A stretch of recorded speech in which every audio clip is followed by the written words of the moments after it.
ಅವ್ರಿಗೆ ನಾಗೇಂದ್ರನ್ ಬಗ್ಗೆ ಕಾಳಜಿ ಇಲ್ಲ. ಅವ್ರಿಗಿರೋ ಕಾಳಜಿ ಈ ತಿಂಗಳು MP ಗಳ ಜೊತೆ ಮುಖ್ಯಮಂತ್ರಿಗಳು ಒಂದು ಸಭೆ ನಡೆಸಿದ್ರು ಡೆಲ್ಲಿಯಲ್ಲಿ.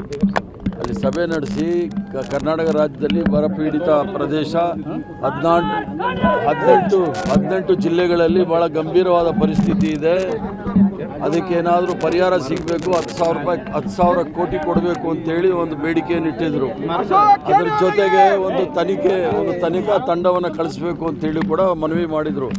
ಅದೆರಡೂ ಮಾಡಿಲ್ಲ. ಅದು ಚರ್ಚೆಗೆ ಬರುತ್ತೆ ಅಂತೇಳಿ ಬರೋದ ಬಗ್ಗೆ ಅವರು ಮಾತಾಡಲಿಕ್ಕೆ ತಯಾರಿಲ್ಲ. ಅದಕ್ಕೋಸ್ಕರ ನಾಗೇಂದ್ರನ ಹೆಸರಿಟ್ಕೊಂಡು ಧರಣಿ ಮಾಡ್ತಾ ಇದ್ದಾರೆ. ನರೇಂದ್ರ ಮೋದಿ ಮತ್ತು ಅಮಿತ್ ಶಾ ಅವ್ರನ್ನ ರಕ್ಷಣೆ ಮಾಡ್ತಾ ಇದ್ದಾರೆ, ವಿನಃ ಬೇರೆ ಏನೂ ಇಲ್ಲ.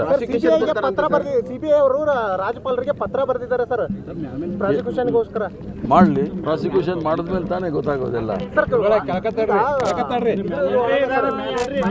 RSS ಸರ್ ಪ್ರಿಯಾಂಕಾ ಖರ್ಗೆ ಯಾಕೆ RSS ವಿರುದ್ಧ ಅಂತ ಹೇಳ್ತಾರೆ ಬಿಜೆಪಿದವರು ಸರ್. ಅದು ದೇಶದ ವಿರೋಧಿ ಚಟುವಟಿಕೆಗಳು ಮಾಡಿದಾಗ ಅದರ ವಿರುದ್ಧ ನಾವು ಮಾತಾಡಬೇಕಾಗುತ್ತೆ. ಈ ದೇಶದ ಸ್ವತಂತ್ರ ಹೋರಾಟದ ವಿರುದ್ಧ ಇದ್ದವರು RSS ಅವರು. ಸ್ವತಂತ್ರ ಹೋರಾಟದಲ್ಲಿ ಯಾರೂ ಸಹ ಪಾಲ್ಗೊಂಡಿರಲಿಲ್ಲ. ಅವ್ರನ್ನೇನು ತಲೆ ಮೇಲೆ ಇಟ್ಕೊಂಡು ಸುತ್ತಕ್ಕಾಗುತ್ತಾ?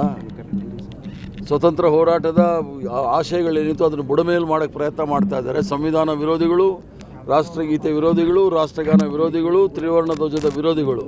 ಅವ್ರಿಗೇನು ನಾವು ಪೂಜೆ ಮಾಡೋಕ್ಕಾಗುತ್ತಾ? ಅವ್ರ ವಿರೋಧ ಮಾಡಲೇಬೇಕು, ಮಾಡ್ತೀವಿ. ಸರ್, ಈಗ ರಾಜೀನಾಮೆ